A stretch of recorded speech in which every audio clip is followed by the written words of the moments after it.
Bueno, mis amados, vamos a compartir el tema del Padre.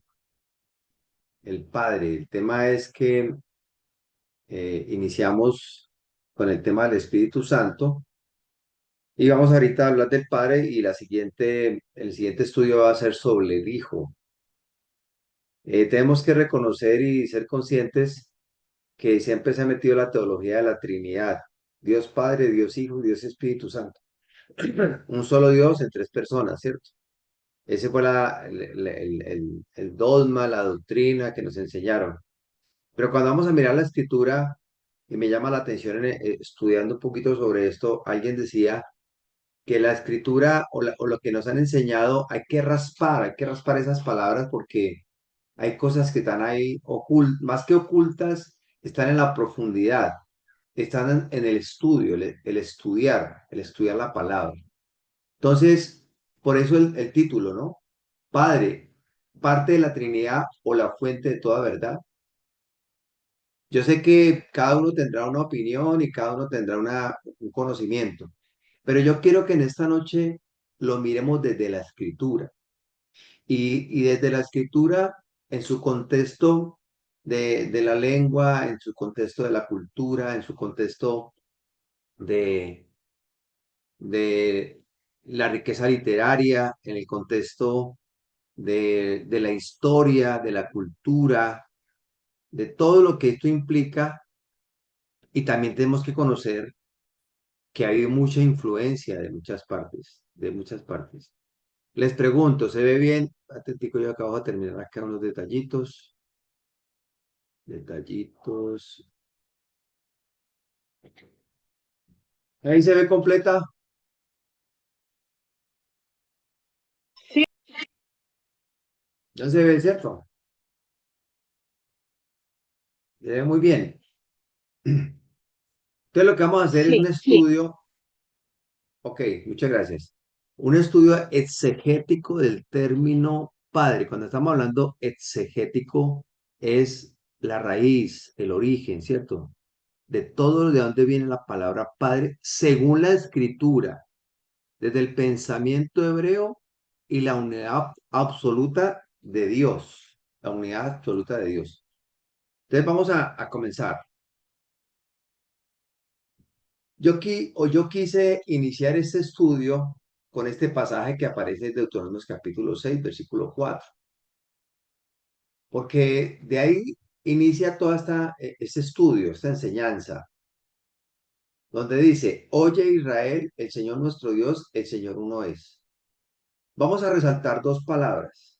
El oye. El oye en hebreo es Shema.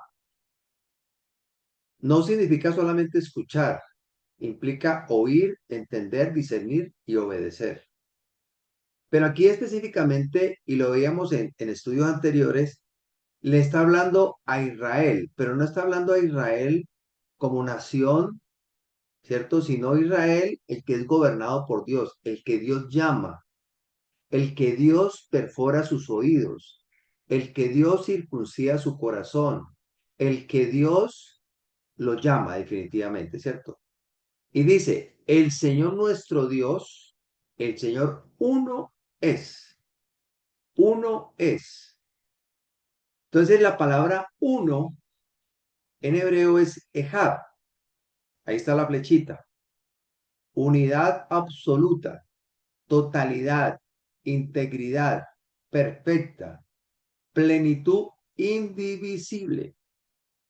Entonces, desde el pensamiento hebreo, la escritura establece que hay un solo Dios, un solo origen y una sola sabiduría eterna. Y eso es lo que vamos a desarrollar en esta noche. Es lo que vamos a hacer el estudio. Ahora, tenemos que tener presente que hay una fragmentación del concepto original. Hay una fragmentación. Hay traducciones, transliteraciones, interpretaciones, estructuras religiosas, intereses políticos y poderes económicos en toda la historia. Nosotros nos vamos a poner ahorita a mirar todo lo que han hecho las diferentes religiones. No, nosotros lo que queremos es mirar desde la escritura, desde el origen. Vamos a mirar el verdadero. No es porque tengamos la verdad, sino que la escritura es la verdad.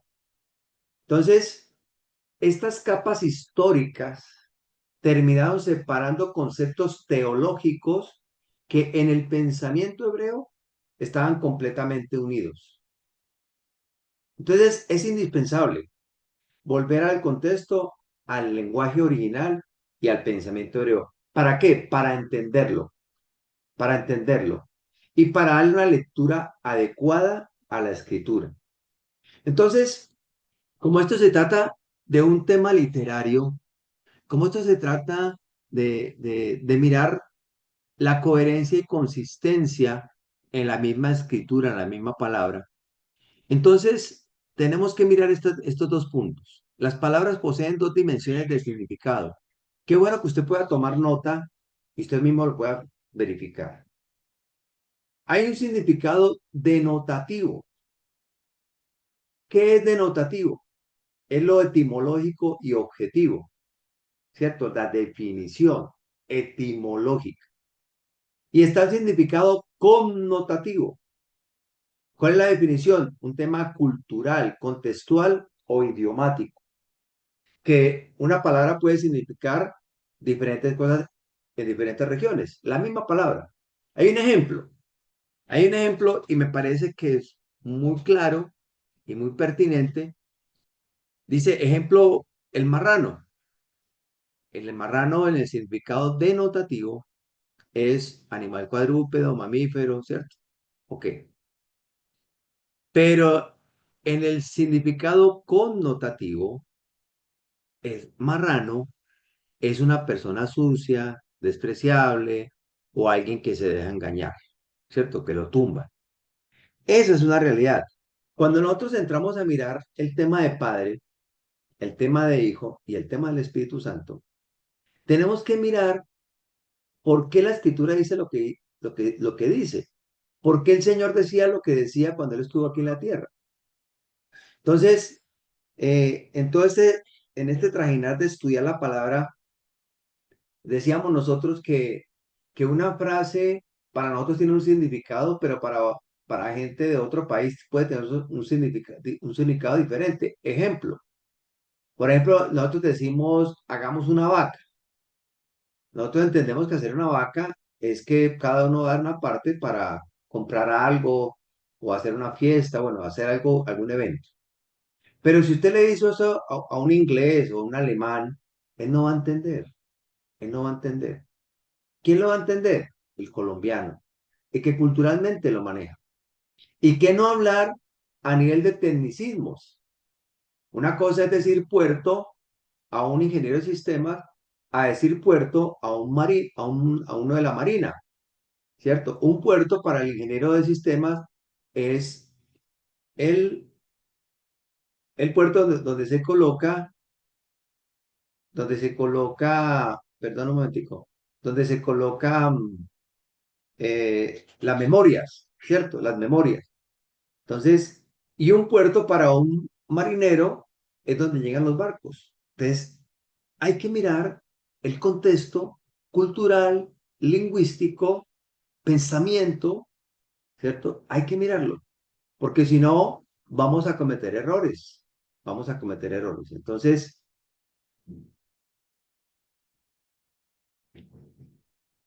otro ejemplo, el tema dice, él vino de España, él vino de España. Entonces, puede ser, o es un vino que se hace en España, o usted llegó de España. Entonces, hay muchas formas de mirar para que no lo desconozcamos, que igualmente la lengua hebrea también tiene significados denotativos y connotativos. Entonces, quiero hacer una pregunta. ¿Queda claro esta explicación? Porque me parece importante. De aquí, de que quede claro esa parte, va a ser, nos va a ayudar mucho para entender este estudio. De resto va a ser muy, muy, muy, muy complicado. Les pregunto, ¿he sido claro hasta acá? ¿Que ha sido claro para ustedes? Sí, está claro para mí. señor. Ok, ok. Entonces, vamos a continuar. Entonces, vamos a entrar a mirar. Usted tiene Biblia ahí, si usted tiene concordancia, si usted tiene Strong, si usted tiene ayudas ahí a su mano, verifique.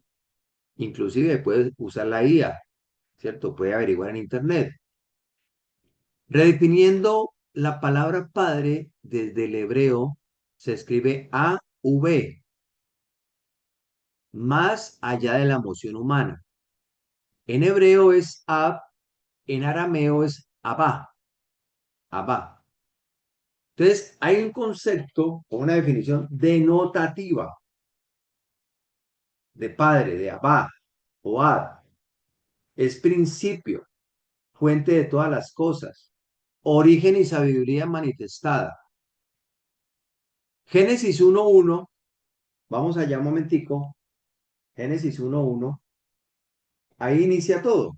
Así como iniciaba lo del tema o la misma presencia de Dios, vea lo que dice.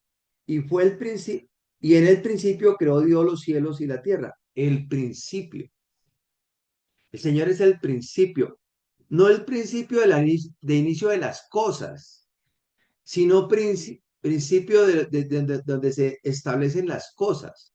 No es de tiempo, no es un tema cronológico, sino es una esencia, es una sustancia, es el Señor mismo manifestado. Ahora, la parte connotativa, esa palabra ab o abá. ¿Dentro de qué? Dentro del pensamiento hebreo. Quien enseña la Torá, quien imparte sabiduría, transmite identidad y forma el carácter. A ese también se le dice padre. Hay un ejemplo, que usted puede verificarlo ahí en la parte de abajo, dice Abtumá, esa es una palabra en hebreo, literalmente significa padre de inmundicia, pero su significado real es la fuente u origen de la contaminación, confirmando que Ab significa origen. Cuando tú encuentras la palabra Abtumá, por ejemplo, Abtumá hay un animal muerto. Entonces, ese animal muerto es un Abtumá porque es una fuente, un origen de contaminación. Se está descomponiendo un cuerpo y de ahí se va a generar una contaminación. Entonces, para que nosotros podamos mirar y entender, y vamos a ver en la escritura qué es lo que vamos a encontrar. Ahora, hay una época o un tiempo donde la lengua hebrea sufrió un alto en el tiempo, un alto en el tiempo. Se hizo popular el arameo, el arameo, hacia el tiempo del segundo templo, en el 516 antes de Cristo aproximadamente. Yo quiero que vayamos a Nehemías, Nehemías capítulo 8.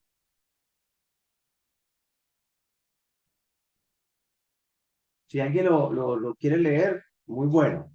Me lo hace saber y lo puede leer. Pero vamos a leerlo desde el versículo 1 hasta el 3 y después lo leemos del 6 al 9. Pero quiero decirles algo. En el contexto de Nehemías es cuando el pueblo, Casa del Sur, ¿cierto? La tribu de Judá, la tribu de Benjamín, eh, fueron tomados por los babilonios. Entonces ellos están volviendo a su tierra. Es cuando Nehemías ve las murallas destruidas. La famosa historia de Nehemías capítulo 1, ¿cierto? Entonces, cuando ya han levantado las murallas, restauran el templo, toman la escritura, ellos vienen de estar 70 años en Babilonia. Resulta que el idioma que dominaba Babilonia era el arameo, el arameo. Y en ese momento, cuando ellos toman la Torá, que lo vamos a leer ahorita, es que ellos venían ya manejando el arameo y resulta que los que manejaban la Torá, los que leían la Torá en hebreo y la entendían, eran los levitas, eran los levitas. Entonces ellos la estudiaban, la entendían y también se la compartían al pueblo, y como ellos estaban en ese proceso de que venían influenciados por el arameo, tenían que explicarle para que entendieran la escritura. Entonces ahorita sí vamos a leer el pasaje. ¿Quién lo puede leer, por favor? En Nehemías 8, del 1 al 3, y después del 6 al 9. Pastor, yo te lo leo si quieres. Muchas gracias, Angelita. Y se juntó, bueno, dice, del 1 al 3 dice, venido el mes séptimo, los hijos de Israel estaban en sus ciudades, y se juntó todo el pueblo como uno solo, con, con un solo hombre en la plaza que está delante de la puerta de las aguas. Y dijeron a Esdras, el escriba, que trajese el libro de la Torá de Moisés, la cual el Señor había dado a Israel. Y el sacerdote Esdras trajo la Torá delante de la congregación, así de hombres como de mujeres, y de todos los que podían entender el primer día del mes séptimo. Y leyó en el libro delante de la plaza que está delante de la puerta de las aguas, desde el alba hasta el mediodía, en presencia de hombres y mujeres y de todos los que podían entender. Y los oídos de todo el pueblo estaban atentos al libro de la ley, o sea, la Torá. La ley de Moisés, la Torá, lo que ellos Sí, tenían. correcto, La ley de sí, Moisés correcto, son los 5 primeros libros. Ok. correcto. Versículos 6 al Ujú. 9, por favor. Dice, bendijo entonces Esdras al Señor Dios grande y todo, pues, sí, Esdras al Señor Dios grande, y todo el pueblo respondió, amén, amén, alzando sus manos, y se humillaron y adoraron al Señor, inclinados a tierra. Y los levitas Jesuá, Baní, Serebías, Jamín, Acús, Sabetai, Odías, Maasías, Kelita, Azarías, Josabed, Hanán y Pelaía hacían entender al pueblo la Torá, y el pueblo estaba atento en su lugar. Y leían el libro de la Torá de Dios claramente y ponían el sentido de modo que entendiesen la lectura. Y Nehemías, el gobernador, y el sacerdote Esdras, escriba, y los levitas que hacían entender al pueblo, dijeron a todo el pueblo, día santo es al Señor nuestro Dios. No entristezcáis ni lloréis, porque todo el pueblo lloraba oyendo las palabras de la Torá. Ok, Ujú. ok. Muy bien. Yo les hago una pregunta. ¿Alguien había leído ese pasaje? No, yo no, no. Ok, gracias. ¿Qué está pasando ahí? ¿Qué entienden ustedes ahí en eso que acabo de leer aquí?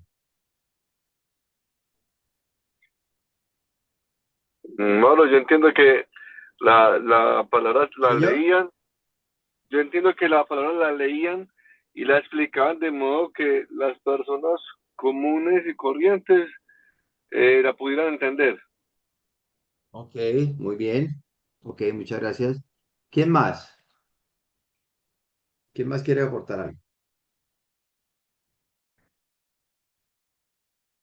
Gracias. Fue Juan el que habló, ¿cierto? Sí, señor. Ok, gracias. ¿Alguien más quiere hablar? Veo el celular que abrieron aquí. ¿Alguien quiere decir algo más? ¿Qué está pasando ahí? Ellos estaban muy tristes, mire que ahí dice que lloraban, que dice en el último, en el 9 pastor, dice eso, no entristezcáis, no lloréis, porque todo el pueblo lloraba oyendo la Torá, porque yo siento que como que ellos no la estaban cumpliendo en ese momento, como ellos estaban pasando por una situación difícil, y de pronto, Bueno, pues eso hay pienso que que mirar ellos un estaban poquito el contexto, pero en referente a lo que estamos de hablando paz, específicamente, del Padre, eh, ellos vienen de Babilonia, ellos vienen de Babilonia. de estar ahí Ellos, cautivos, señora, de que estaban cautivos en Babilonia, que duraron todos esos años sí, cautivos. ellos están llegando a la tierra y ellos están impresionados, ¿cierto? De que quedaron escuchando todo el día, la escritura. Si ustedes lo miran, desde la mañana hasta la tarde leyeron la escritura y ya comenzaron a explicarle a las personas porque ellos ya habían escuchado el arameo o manejar el arameo, entonces no entendían, entonces le comenzaron a explicar. ¿Por qué? ¿Por qué quiero compartirles o les estoy compartiendo esto? Porque durante esta época el arameo se hizo popular en el habla cotidiana, pero la Torá seguía escrita en hebreo. Entonces surgieron tecnicismos culturales de fácil mala interpretación para quienes desconocían el contexto. O sea, en esta época, en la época de Nehemías, cuando vuelve la gente después del segundo templo, entran dentro del pueblo de Israel muchos hebraísmos. Hebraísmos. ¿Qué es un hebraísmo? Un hebraísmo literal, si tú te metes a internet y preguntas, son las palabras o expresión o giro procedente de la lengua hebrea, de los hebreos. Eran tecnicismos, eran formas de ellos establecer cosas. Entonces, los levitas no solo leían, contextualizaban para dar sentido profundo al texto, al texto. Entonces, de aquí surge, que esa es la parte que yo quiero que miremos, porque lo que quiero mostrarles es, surge aquí unos conceptos arameos y hebreos que surgen de esto. Entonces, ¿están viendo el cuadrito? Sí, Miren, señor, Sí, se ve señor. bien. Sí ok, se ve. espérate que se me fue la... Sí, lo veo. Espérate que lo vuelvo a colocar.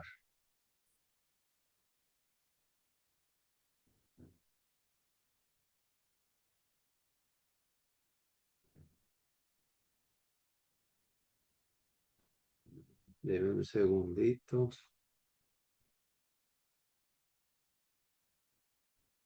Este cuadrito es bien importante, bien importante. Póngale cuidado acá. Entonces, para que nosotros podamos leer la palabra, no vamos a cambiar nada, sino para darle sentido y partiendo de Deuteronomios, Dios es uno solo, Dios no son tres dioses o tres personas, Él es uno solo. Entonces, hace 15 días mirábamos con mi esposa el tema del Espíritu de Dios, ¿cierto? El Espíritu de Dios, que no es otro, sino que es el poder de Él manifestado en nuestras vidas. Entonces, el término original,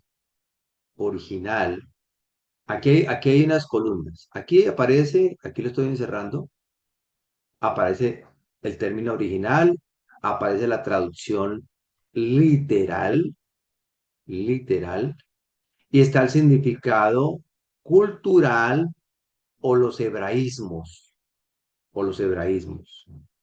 Entonces, cuando nosotros comenzamos a mirar el término original, menra, que es una palabra en arameo, la traducción literal es la palabra, la palabra. El significado cultural es la manifestación visible de Dios, la expresión corporal de la divinidad. Por eso Juan capítulo 1, versículo 1, eso tendríamos que mirarlo, y si usted tiene Strong, lo puede hacer. Cuando tú vas a Juan 1, 1, dice, en el principio era el verbo, y el verbo era con Dios, y el verbo era Dios. Resulta que cuando habla de verbo, es logos, en griego. Y resulta que el logos es menra, que es la corporeidad de Dios. Es la corporeidad de Dios. Es la manifestación, es cuando Dios viene y habita en medio de los hombres.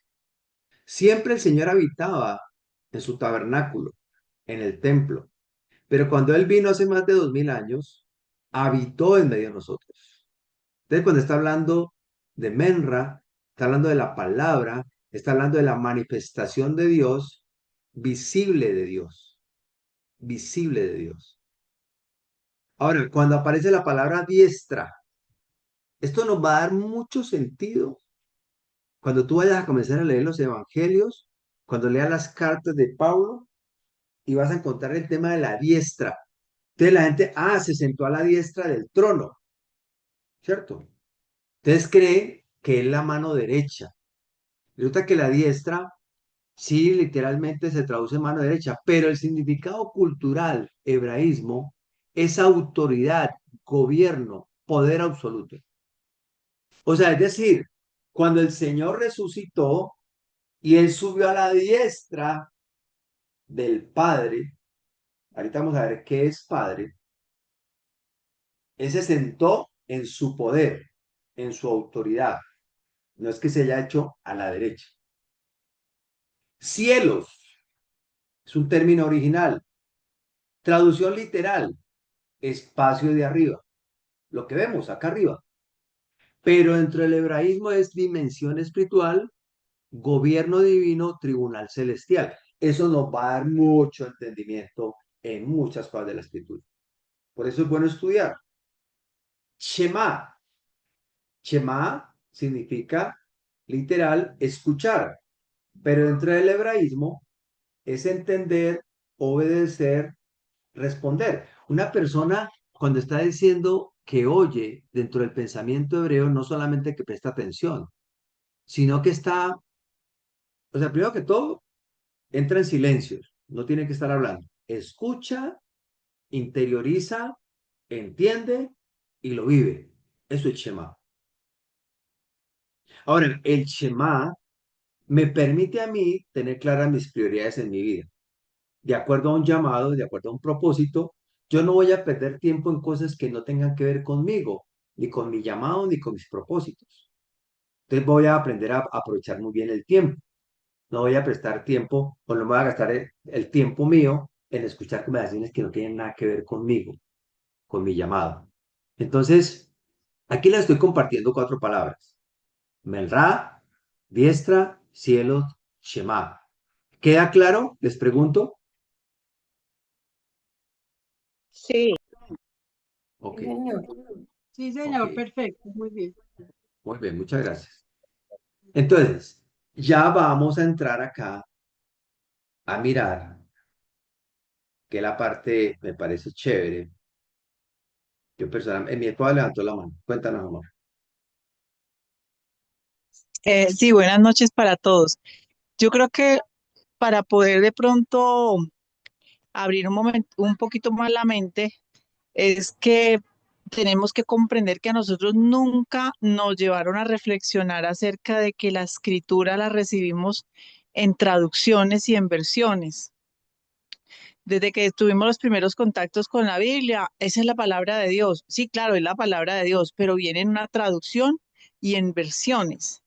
Entonces, mm, pa- para nosotros, nosotros leemos la escritura desde un contexto primero del castellano y segundo desde una cultura totalmente occidental, totalmente distinta a la cultura oriental, a la cultura hebrea.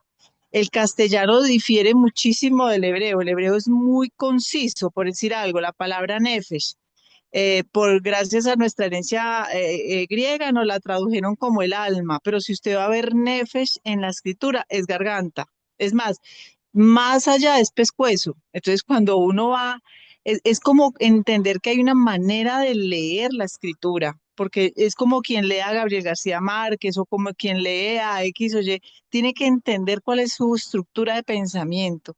Y creo que ahí es donde es difícil para muchos hacer el clic y nos cuesta mucho hacer el clic de comprender. La escritura es una sola y esa es la que tenemos, pero tenemos que entender que viene en una versión y viene en una traducción. Entonces, ahí para cuando ya queremos leerla de manera seria, cuando ya recibimos el llamado de Dios de estudiar la escritura, tenemos que es apelar a eso, a ver qué dice el contexto, qué esta palabra aquí, por qué aparece, a ver qué es lo que traducen, vamos al original en hebreo, a ver en la Septuaginta por cuál fue que la tradujeron para poder entender el concepto.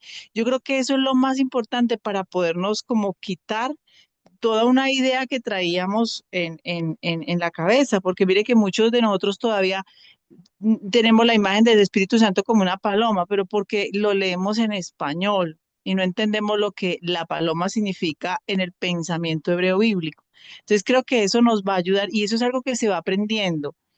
Uno al comienzo se angustia. Yo me acuerdo que al comienzo yo me angustiaba porque decía, pero entonces a ver, ¿cómo hago? ¿Yo cómo voy a entender? No, no, uno en la medida del ejercicio, por eso Pablo decía que el ejercitarse va desarrollando precisamente la fe, o sea, se va uno ejercitando en el entendimiento, en el escuchar, esto quiere decir, y ya después uno se va dando cuenta que la escritura es muy profunda, pero es muy sencilla también.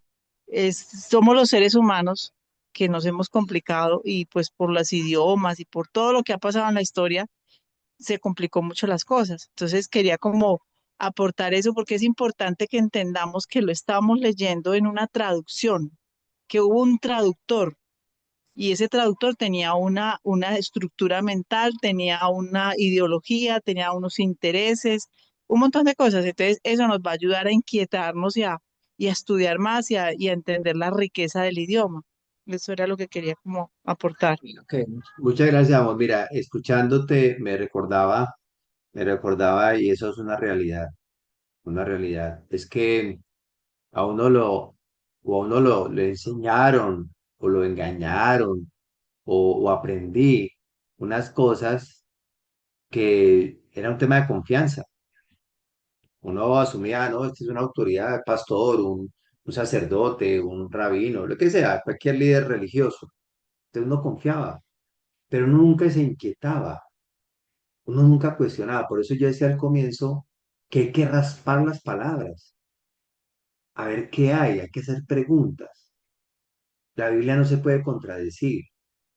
La Biblia han tratado de desaparecerla, destruirla, no ha podido porque Dios es el que se ha encargado de guardarla. Y siempre ha habido un remanente, siempre han habido personas que Dios ha colocado, y me incluyo yo ahí, como esas personas celosas de la escritura, que no nos salgamos de la escritura, que vivamos la escritura, que reflejemos esa escritura, porque no solamente el conocimiento, sino vivirlo y reflejarlo ante los demás y ser respuesta verdaderamente y dar testimonio de que hay Dios en los cielos y en la tierra.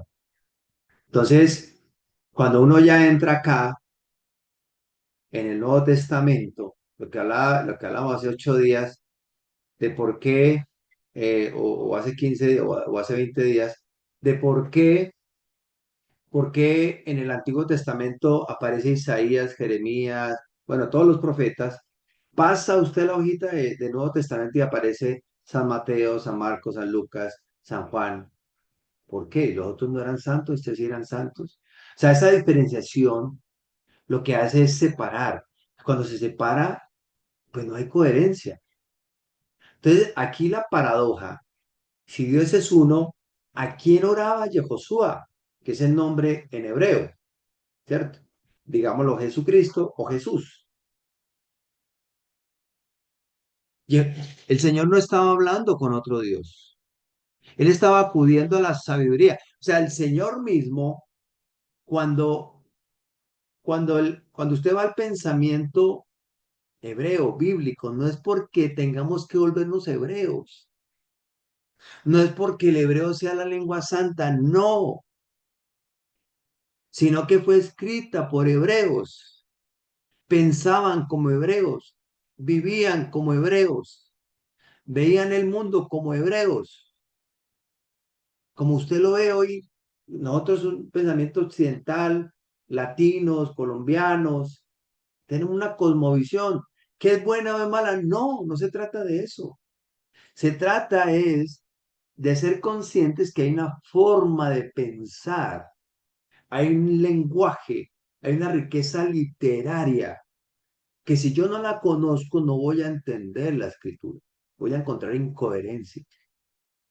Y nosotros nos metemos en este terreno, que esto que estamos haciendo no es fácil, mis amados, no es fácil, ni es un tema que llame la atención, para nada, para nada. Porque a veces no queremos cambiar, a veces no queremos confrontarnos de que han dado en mentiras. Yo también viví ese proceso y creo que todos los hemos vivido, pero Dios pone el deseo en nuestro corazón. Entonces el Señor no está orando a otro Dios. El Señor el mismo Señor estableció ¿cierto? ¿Quién es Abba? Fuente de toda verdad, sabiduría, fuente de amor, el amor de Dios no manifestado. Abba, cuando tú miras aquí la palabra, ¿cierto? Me voy a volver un momentico, antes si me deja devolverme acá. No, acá. Si yo no entiendo esta parte de Ab, de Abba, que es fuente de todas las cosas, que es lo no manifestado de Dios. Mira, yo le decía ahorita a mi esposa en la tarde que las cosas son muy sencillas, pero como infortunadamente nos hemos metido en unas estructuras tan fuertes religiosas, donde hay pensamientos rectores, rígidos, donde usted medio sospecha o duda de algo, inmediatamente le ponen calificativos y lo desvirtúan de la verdad o lo atacan porque usted está diciendo, no, eso no dice ahí, eso dice la escritura. Pero aquí está diciendo, es la sabiduría manifestada. Este OPO levantó la mano, cuéntanos, ¿nos puede regalar el nombre? Para ver si yo lo coloco acá en Sí, la... Isaí, es que me tocó cambiar de celular porque el otro se me dañó. Ah, Buenas noches. Tibisay, buenas noches, Tibisay. Tengo una Cuéntanos. inquietud. Sí, En la señora. parte de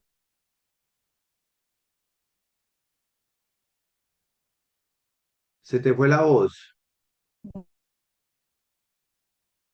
las partes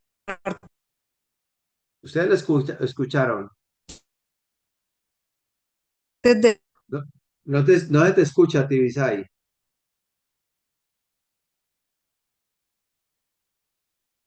No se te escucha.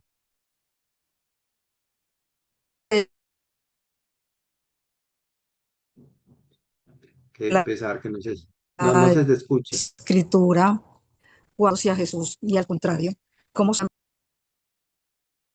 Tibi, es Eh, que, hola Tibi, ¿cómo estás?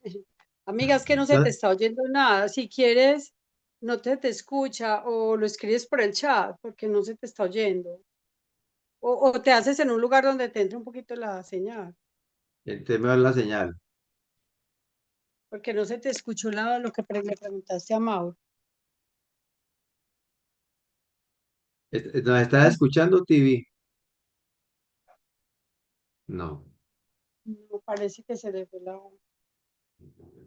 Si nos puedes escribir en el chat, lo puedo escribir yo acá. escribirle ahí a ver.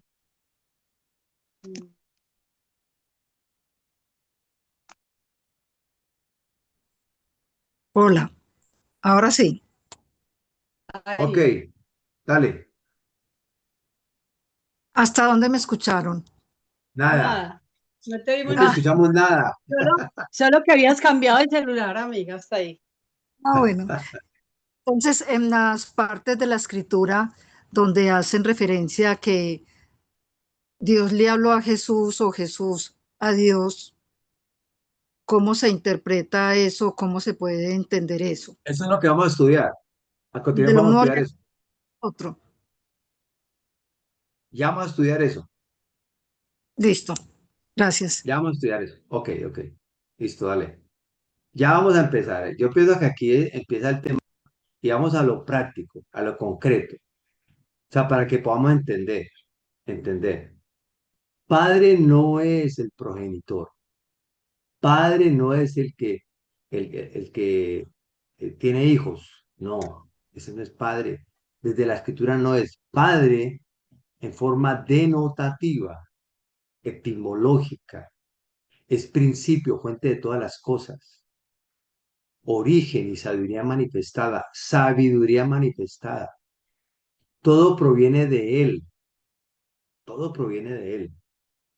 Y aquí vamos a entrar a mirar Filipenses capítulo 2. Vamos a ir a Filipenses 2. Mira, mira, mira quién está escribiendo Filipenses. Pablo es un erudito. Pablo es un hombre que conoce la escritura, que conoce la Torá. Un hombre que conoce, es un hombre muy preparado, educado a los pies de Gamaliel, no era cualquier cosa. Era ciudadano romano, era un hombre reconocido dentro del liderazgo de los judíos, del Sanedrín, de los que dirigían al pueblo en el tema de su religión, ¿cierto? Que ya eran manejados por el Sanedrín, que eran 70 ancianos, más el sumo sacerdote y Roma. Y Pablo, cuando tú lees las cartas en Hechos, Pablo tenía un reconocimiento y era un conocedor de la palabra. Entonces, mire lo que dice en Filipenses capítulo 2, versículos 6 al 8.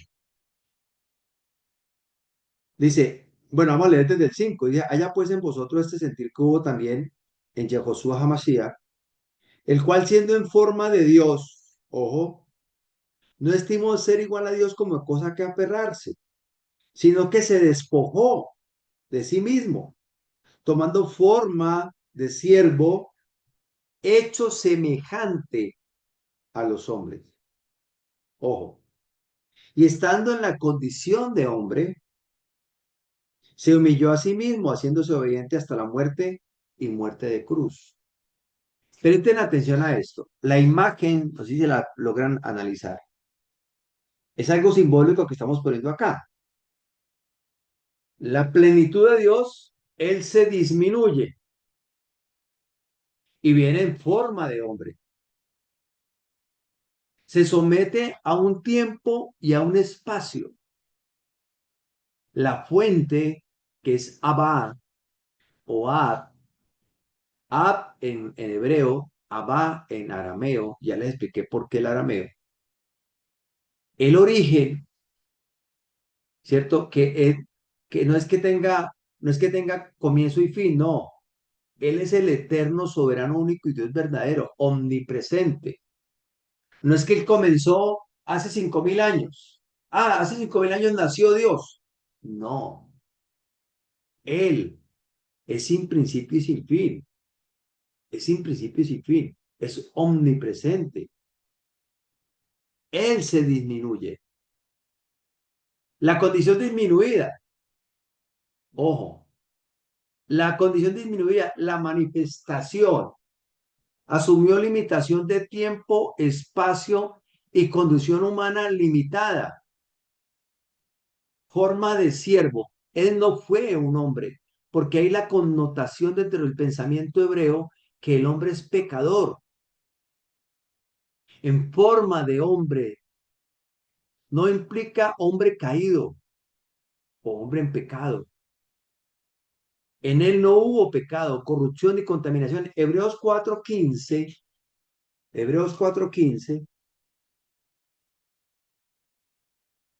mire lo que dice. Porque no tenemos un sumo sacerdote que no pueda compadecerse de nuestras debilidades, sino uno que fue tentado, más que tentado, que tuvo experiencias, que él no fue tentado, sino que tuvo experiencia, tuvo que vivir procesos en todo según nuestra semejanza, pero sin pecado, sin pecado. Presten atención a eso. Está escrito en la Biblia. Entonces, cuando nosotros miramos acá, cuando ya entra el Señor a orar, y van a haber muchos pasajes, no nos daría el tiempo ahí, pero tenemos que mirar el contexto, la anatomía de la oración de Yehoshua. ¿A quién le oraba? ¿A quién le oraba? Resulta de que yo tengo que mirar la escritura. El Salmo 119:89, vamos allá. Si alguien lo puede leer, sería muy chévere. Me dicen y simplemente lo lee. El Salmo, pero vamos todos allá, por favor. Salmo 119, versículo 89. Es que mira, el Señor, ahorita lo vamos a ver, el Señor no vino a abolir la escritura. Y la escritura que en esa época, cuando Él vino, la que estaba en esa época era los 5 primeros libros que llaman Pentateuco o Torá, o la ley de Moisés, los profetas y los salmos. Eso era lo que estaban escritos. Y Él vino a cumplir la palabra. Él no vino a abolirla. Ahí te lo vamos a leer. Salmo 119, 89. ¿Quién lo quiere leer?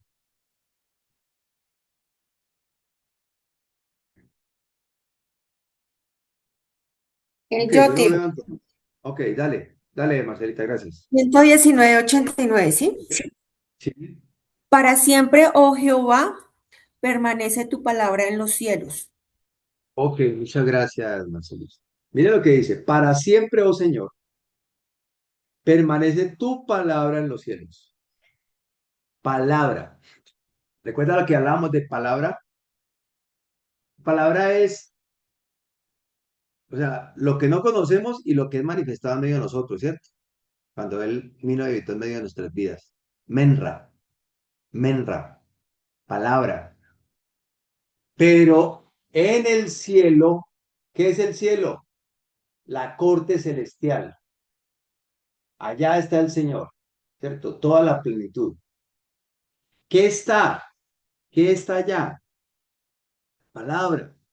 Permanece para siempre. Mira, nosotros, esto que está, esta Biblia que tenemos todos, es una parte de Dios. Dios es mucho más. Eso lo dice en Juan, en el último versículo del Evangelio de Juan. Miren lo que dice acá. Juan 21 25. Juan 21 25. Tomen nota. Dice, y hay también otras muchas cosas que hizo Jehoshua, las cuales si se escribieran una por una, pienso que ni aún en el mundo cabrían los libros que se habrían de escribir. Amén. O sea, el Señor era mucho más, él se disminuyó, pero la grandeza, la soberanía, él estableció una palabra que a través de Moisés nos dio la Torá, de cómo vivir aquí en la tierra, y que los profetas lo que hacían es de vuélvasen a la escritura, anden los caminos de Dios. ¿Qué hacen los salmos y los proverbios y eclesiastés? ¿Cómo aplicarlo a nuestras vidas? ¿Y qué hacen los evangelios? El Señor manifestado en medio de nosotros, Él vino a cumplir la palabra. ¿Qué dice Apocalipsis? Apocalipsis tiene 404 versículos y tiene más de 800 referencias del Antiguo Testamento mal llamado. Tiene 800 referencias. Juan, cuando escribe Apocalipsis, él está tomando el Tanaj o la ley de Moisés, los profetas y los salmos, y está diciendo, mira, esto se va a cumplir. Está profetizando, está Apocalipsis, tiempo futuro. O sea, desde el comienzo el Señor dijo final. La escritura lo que pasa es que, como infortunadamente nos enseñaron o aprendimos a leer la Biblia desde el final, pues ¿cómo se va a entender?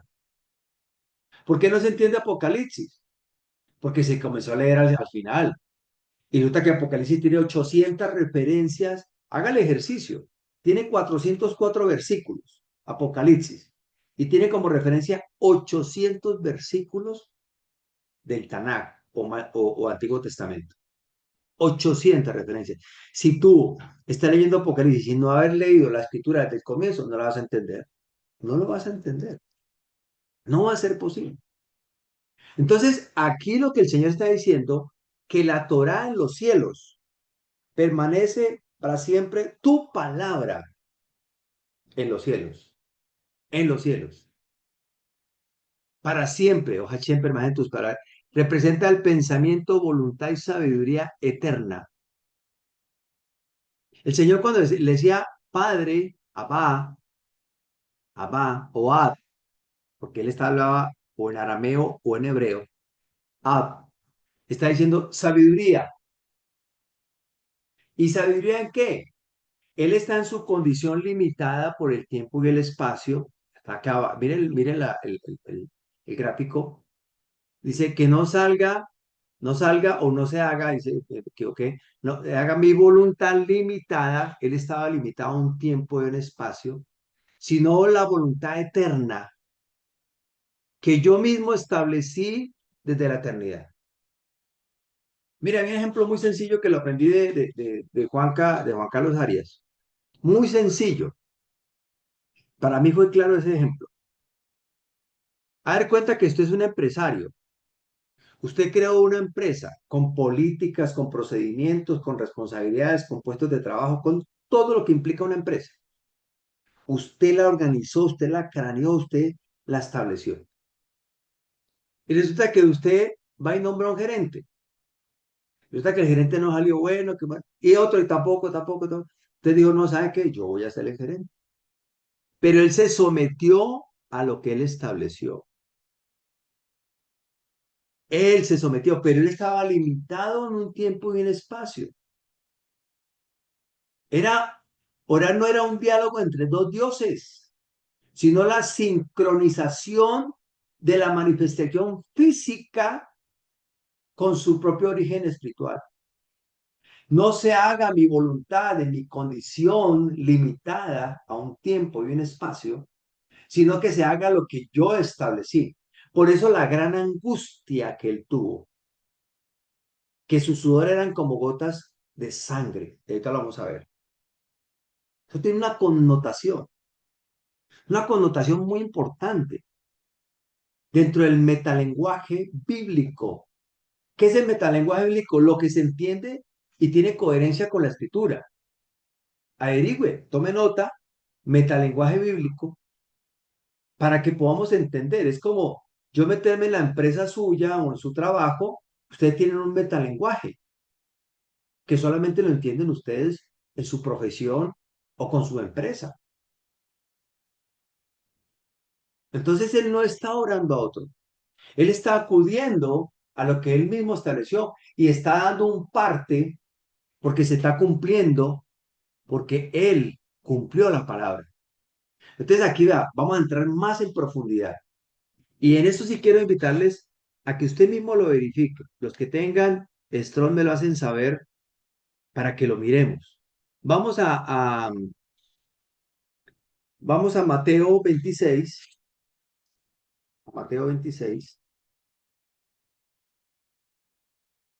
cuando va el Señor a Getsemaní. Mira, todo lo que está escrito en la palabra tiene propósito y sentido. Toda palabra tiene sentido. Cuando tú vas a Mateo 26, versículo 39,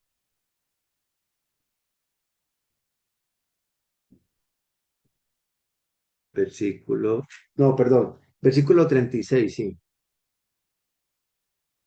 Dice en mi Biblia, Jesús ora en Getsemaní. Entonces, dice el versículo 36, entonces llegó el Señor con ellos a un lugar que se llama Getsemaní. Resulta Getsemaní significa de origen caldeo, prensa de aceite, prensa de aceite, huerto cerca de Jerusalén. Era un sitio específico. Pero tiene una simbología o significa prensa de aceite. Y resulta que tiene dos raíces que son del hebreo. Y si tú vas allá al hebreo, el H1660, vas a encontrar la palabra Gad, que significa en sentido de pisar uvas. Lagar, estanque para contener las uvas al pisarlas. Y también tiene otra raíz que es el H8081, que es grasa, especialmente líquida, como del olivo, a menudo perfumada, figurativamente riqueza, aceite, bálsamo, fértil, gordura.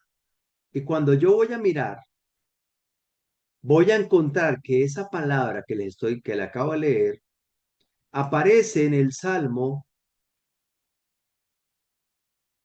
denme un segundito, en el Salmo,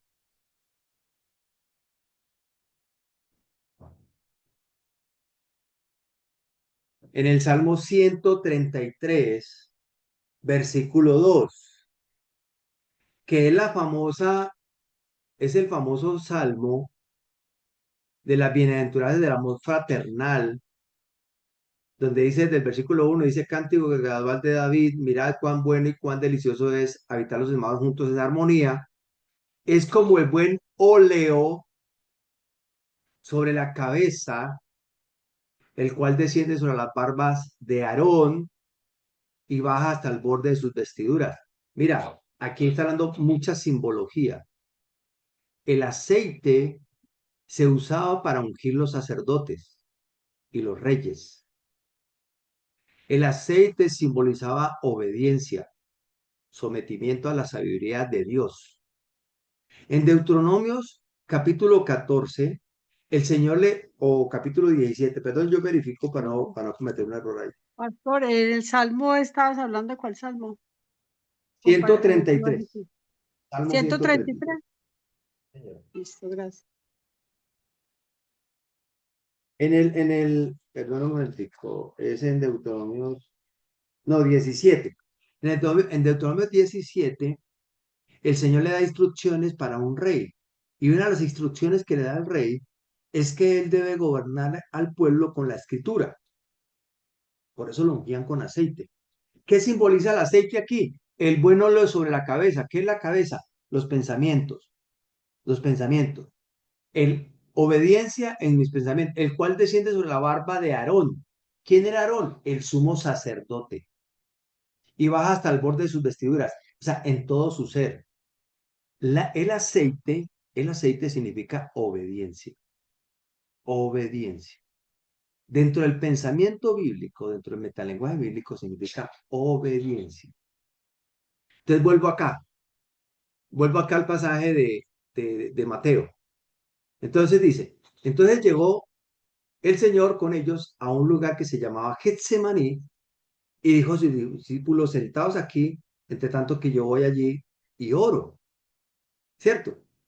Entonces resulta que en el 39, él dice, yendo un poco más adelante, se postró sobre su rostro y orando diciendo, Padre mío, sabiduría de lo alto, la que yo establecí, Abba, Oad, si es posible, pasa de mí esta copa, preste atención, copa,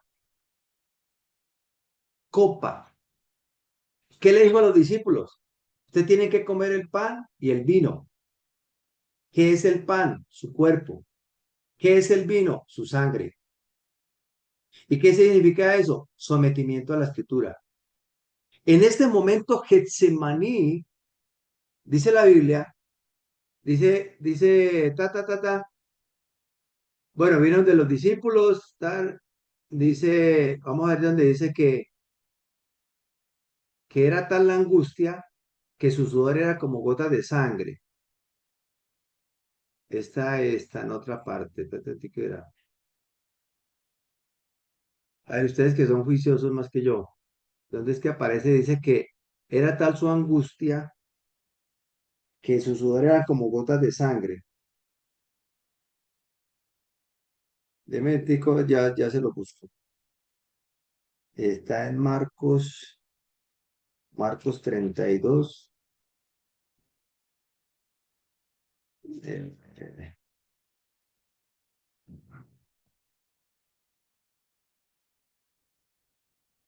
Vea, vea lo que dice en Marcos 14:36, decía Abba, Abba. Miren en sus Biblias. Padre, Torá, Torá, la que está en el cielo, la que acaba de leer mi sobrina. El Salmo, el Salmo ¿cuál era el Salmo? El que leyó Marcelita. 119. 119, sí, exactamente. Entonces acudía. Todas las cosas son posibles para ti. Aparta de mí esta copa, mas no lo que yo quiero, sino lo que tú. O sea, lo que yo he establecido. Es un lenguaje. Y dice, pero no he encontrado el pasaje, dice que era tal la angustia que su sudor era como gotas de sangre. Creo que es en Lucas. Lucas 22, ¿cierto? Ok. Muy bien, aquí está. Muchas Lucas gracias. 22. Sí, sí, sí, Lucas 22. Te decía, dice, y se le apareció un ángel del cielo para fortalecerle. O sea, la corte celestial aprobó lo que él estaba haciendo. Él estaba, ahorita vamos a ver lo que él estaba haciendo, qué significa orar. Ese es otro concepto que lo aprendimos mal. O sea, orar es hablar, lógico, pero orar bíblicamente es otra connotación. Ahorita la vamos a ver. Entonces dice, y se le apareció un ángel, versículo 43 de Lucas 22. Muchas gracias. Se le apareció un ángel del cielo para fortalecerle. Y estando en agonía, oraba más intensamente y era su sudor, ojo, era su sudor, como grandes gotas de sangre que caían hasta la tierra. ¿Cómo es la sangre? La sangre es espesa. O sea, la máxima expresión de sabiduría que está en la Biblia está en el Getsemaní, porque Dios mismo se disminuyó y se sometió a lo que él mismo estableció en su condición disminuida a un tiempo y un espacio. Él completó la palabra porque ya la vivió, ya la experimentó. Entonces, esta imagen que aparece acá, dice la prensa, la voluntad humana en manifestación, o sea, fue oprimido a lo máximo y la esencia de obediencia absoluta, esa gota de sangre, como gota de sangre, era su sudor. Ungido con aceite de la cabeza hasta con la barba de Aarón, por las vestiduras hasta los pies. Aquí vemos, aquí no vemos, perdón, dos voluntades divinas, no, separados en conflictos, no.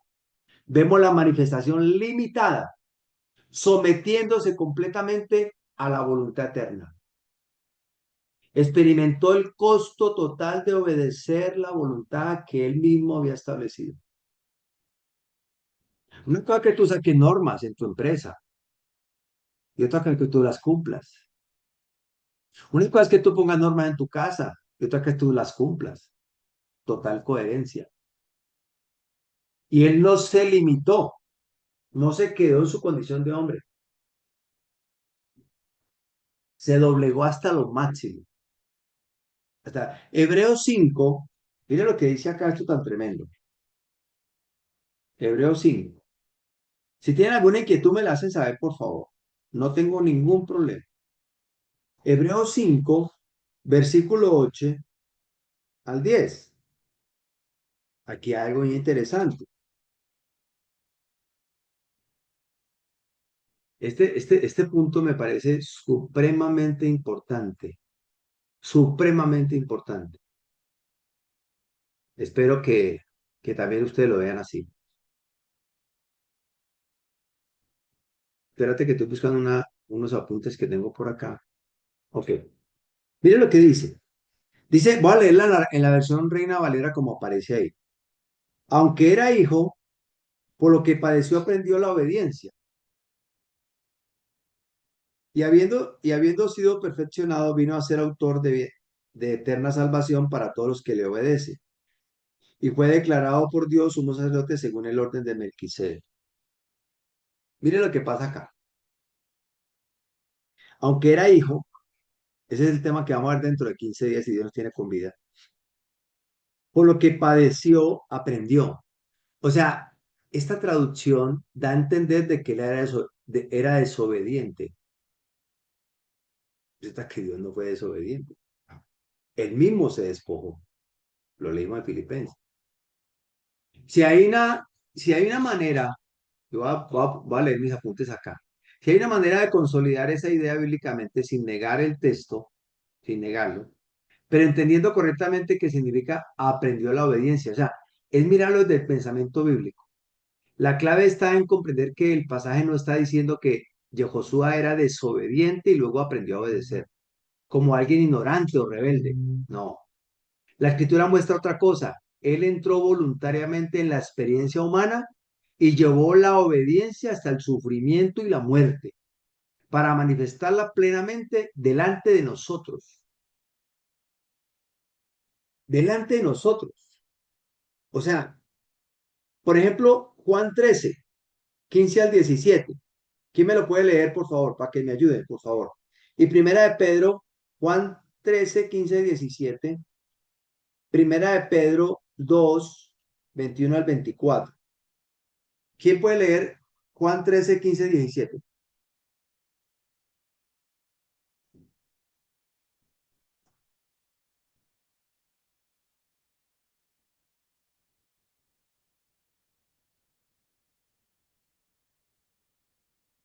¿Quién lo va a leer? ¿Me están escuchando o no? Sí, pastor, dígame qué le leo. Ahí yo le ayudo. Listo, dale. Vale, dime cuál. Juan 15 perdón, 13 del 15 al 17. Juan 15, el 13, el Sí. 17. Ya, ya. 15, el No, 13, Juan 13. 13, 15, 17. Sí, señor. Porque, porque ejemplo os he dado para que como yo os he hecho, vosotros también hagáis. De cierto os digo, el siervo no es mayor que su señor, ni el enviado es mayor que el que le envió. Hasta ahí, hasta el 16 o más. 17. Si sabéis estas cosas, bienaventurados seréis si las hiciereis. Ok. Ejemplo o sea, he venido a servir, ¿cierto? Ejemplo os he dado. Sí. ¿Y cuál era el otro? Primera de Pedro 2, Mm, versículo 21 al 24. Primera de Pedro 2, 21 al 24. No os he escrito como si ignoraseis la verdad, sino porque la conocéis y porque ninguna mentira procede de la verdad. Perdón, ¿Quién perdón, es el perdón. mentiroso? ¿Me están leyendo? Primera de Primera Pedro de 2. Juan. Ah, Primera de Pedro 2, listo, dos. Primera de Pedro. Listo, disculpe. 21 al 24. Primera de Pedro 2, 21 al 24. Listo. Dice, pues para esto fuiste llamados, porque también Yehoshua padeció por nosotros, dejándonos ejemplo para que sigáis sus pisadas, el cual no hizo pecado, ni se halló engaño en su boca, quien cuando le maldecían no respondía con maldición, cuando padecía no amenazaba, sino encomendaba la causa al que juzgaba, al que juzga justamente, quien llevó el mismo nuestros pecados en su cuerpo sobre el madero, para que nosotros, estando muertos a los pecados, vivamos a la justicia, y por cuya herida fuisteis sanados. Gracias. Mira, Con gusto, y muchos pastor. pasajes más, si usted los consigue, usted lo puede verificar. Pero aquí la forma correcta de leer este versículo de Hebreos 5:8 es que, aunque era hijo, por la imagen visible de Dios invisible, por lo que padeció, enseñó o mostró obediencia. No aprendió, sino enseñó o mostró obediencia. Entonces, cuando vemos el contexto, hay un contexto judicial entrando al tribunal celestial. Esa es otra cosa que aprendimos mal, que orar simplemente se convierte en algo de hablar con Dios, de hacerle peticiones, de agradecerle, que es válido, no está mal. Pero en el pensamiento hebreo bíblico, orar implicaba frecuentemente entrar como sacerdote o abogado ante el tribunal celestial. La copa representa el juicio. Salmo 106:30. Salmo 106:30. Mire lo que dice. Salmos, lo voy a leerlo yo. Salmo 6, 106:30. Dice, entonces se levantó Fines e hizo juicio y se detuvo la plaga. Cuando dice juicio, tú vas al estrón, porque hay que mirarlo desde el hebreo, y dice orar. Cuando tú vas al Salmo 106, qué bueno que alguien me estuviera siguiendo con el astrónomo para que me confirmara. 30. Dice, e hizo juicio, y nota que el juicio es palal, palal.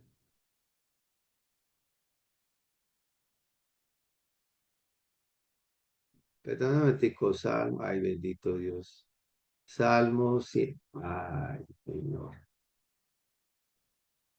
106, versículo 30. Usted encuentra este se hizo, e hizo juicio, palal. 64:19, tomen nota. Raíz primaria, juzgar, oficial o mentalmente, por extensiones, interceder, orar, juez, juicio, juzgar, hacer oración, orar, pedir, pensar, rogar, suplicar, valor. Mira que el Señor lo que estaba haciendo constantemente con los discípulos era dando el ejemplo de cómo Él se estaba sometiendo a lo que Él había establecido. Él acudía a la sabiduría, a lo que Él mismo ha establecido y lo iba cumpliendo. Eso es justicia. ¿Qué es justicia? Que si hay pecados, si hay cosas indebidas, hay que derramar esa sangre. Un cordero lo hacía anteriormente, el Señor lo hizo por nosotros.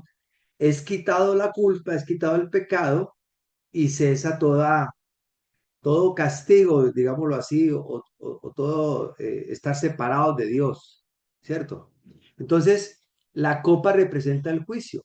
Eso fue lo que hizo. Si es posible, pasa a mí esta copa, porque él estaba limitado a su condición humana, tiempo y espacio. Por eso dice, ve aquí está el pasaje que yo estaba buscando. El ángel que aparece para fortalecernos no es un consuelo emocional, sino un ministro del contexto celestial validando el cumplimiento del juicio y el propósito eterno. Estaba confirmando. Por eso la evidencia legal en Hebreos 4, 14 al 16 dice, acerquémonos pues confiadamente al trono de la gracia. ¿Por qué? Porque el Señor ya pagó por nosotros. Mira, esta situación que vivió el Salmo 106, tomen nota, tiene que ver con Números, capítulo 25 del 1 al 13, que es cuando comete el pecado, ¿cierto? Con las hijas de Moab, lo comete, dice aquí la Biblia que lo comete, dijo,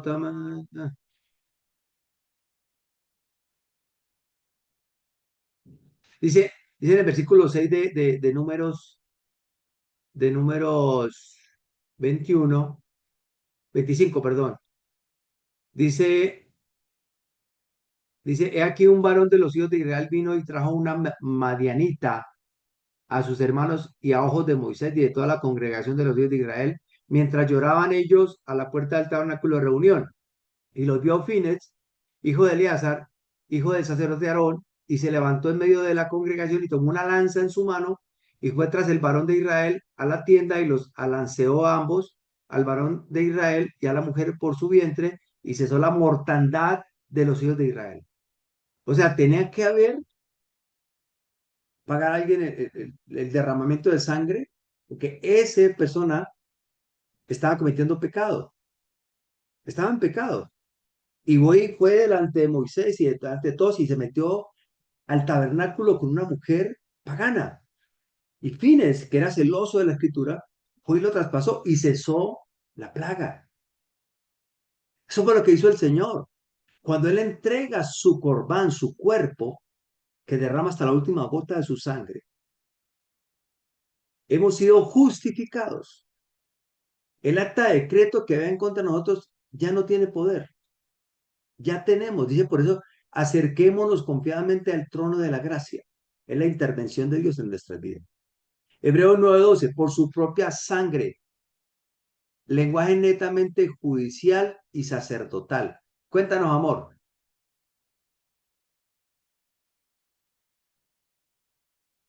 No, ese pasaje de Hebreos es la confirmación o la definición de lo que es orar. Orar es eso, orar es entrar al trono de la gracia. Mire que el mismo Hebreos, el escritor de Hebreos, está definiendo lo que es la oración, ¿cierto? Entrar al trono de la gracia. Siempre la oración tiene que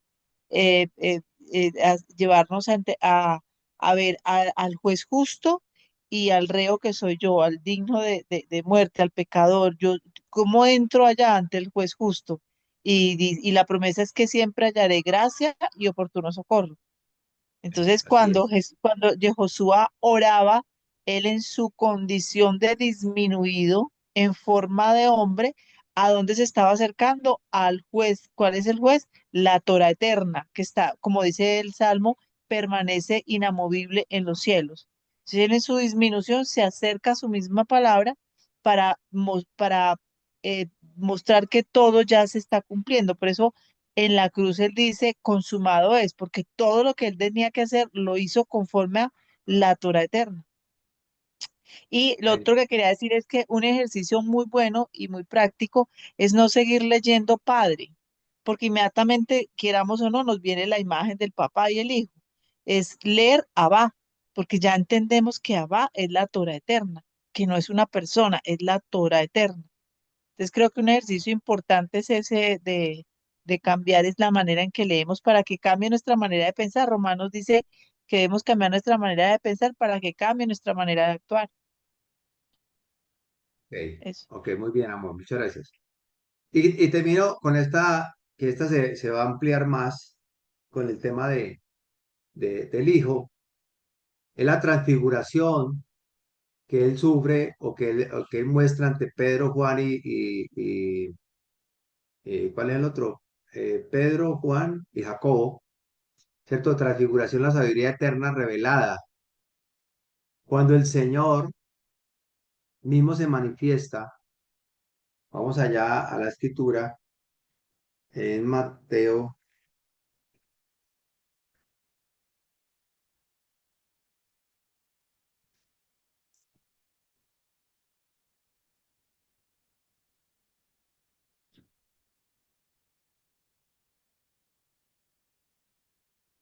mm, Deme un segundito, por favor.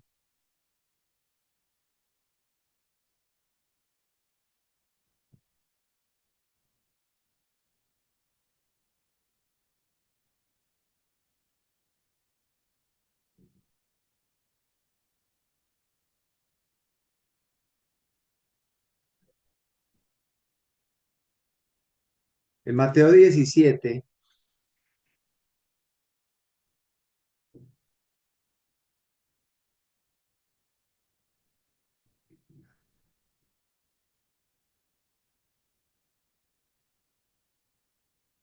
dice, 6 días después, versículo 1, 6 días después, Jehoshua tomó a Pedro, a Jacobo y a Juan, su hermano, y lo llevó aparte a un monte alto y se transfiguró delante de ellos y resplandeció su rostro como el sol, y sus vestidos se hicieron blancos como la luz.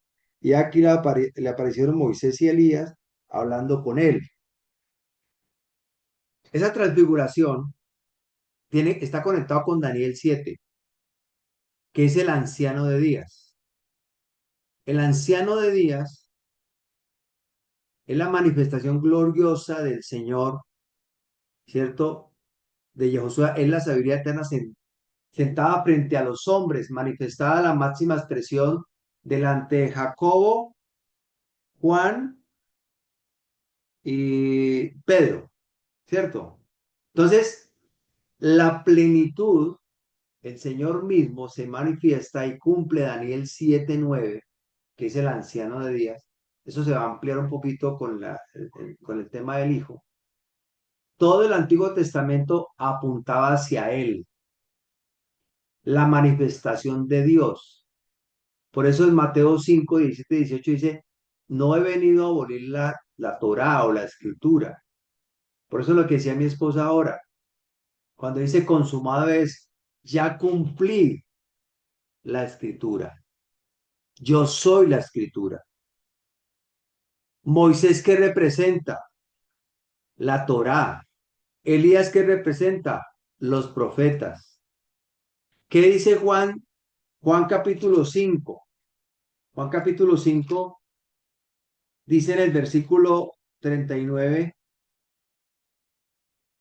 escudriñad las escrituras. ¿Cuáles escrituras? ley de Moisés, profetas y salmos, que era lo que tenían en ese momento ellos. Porque a vosotros os parece que en ella tenéis la vida eterna y ellas son las que dan testimonio de mí. Ellas son las que dan testimonio. O sea, ahí está confirmando que en el Señor está Moisés, en la Torá, y Elías, los profetas. Elías simboliza a los profetas, Moisés, la Torá. En esa época no existían fotos para decir, es que vio a Elías, vio a Moisés. No, eso fue una manifestación que Dios les hace a ellos y muestra su plenitud ante ellos. Por eso, si usted mira un poquito atrás ahí en Mateo dice en el versículo, dice, dice en el 27, dice, porque el Hijo del Hombre vendrá en la gloria de Abba con sus ángeles, entonces pagará a cada uno conforme a sus obras. De cierto os digo que hay algunos de los que están aquí que no gustarán la muerte hasta que hayan visto al Hijo del Hombre viniendo en su reino. Dice en el versículo 28. ¿Qué quiere decir eso? Después viene y a los 6 días se le manifiesta la transfiguración. Es decir, algunos de ustedes van a ver, ¿cierto? El esplendor mío, se va a manifestar, y fue lo que hizo en presencia de Pedro, de Jacobo y de Juan.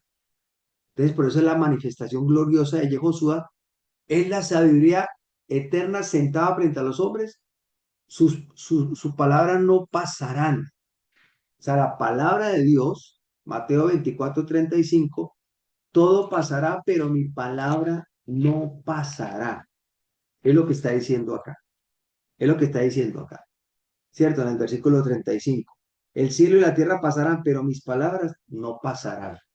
O sea, se cumple la Torá en él. ¿Cierto? Entonces, esto tiene que ver con la parte del tema del Hijo que vamos a ver dentro de 15 días.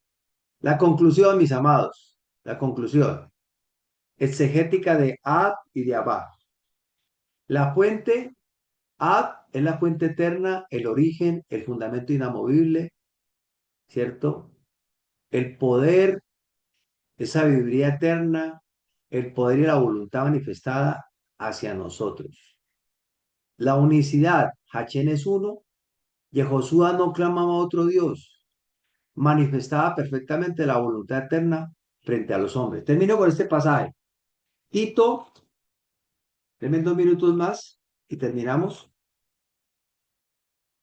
Tito capítulo 2, versículos 13 y 14. Dice, aguardando la esperanza bienaventurada y la manifestación gloriosa de nuestro gran Dios, es decir, Salvador Yehoshua HaMashiach, quien se dio a sí mismo por nosotros para redimirnos de toda iniquidad y purificar para sí un pueblo propio, celoso de buenas obras. Entonces, mis amados, y ahí es donde viene el tema dentro de 15 días, el puente al siguiente misterio, el Hijo.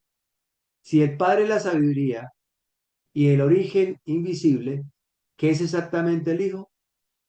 Entonces, el Dios invisible es el Padre, Abba, Ab. La imagen visible es el Hijo, Ben, en hebreo. Es la imagen del Dios, es la imagen visible del Dios invisible, Colosenses 1:15. El Hijo no es otro Dios separado, es la imagen visible, la expresión táctil y la manifestación directa del Dios invisible. Próximo estudio, el Hijo, la imagen visible del Dios invisible. Mis amados, quería compartirles esto. No sé si hay alguna pregunta, alguna inquietud.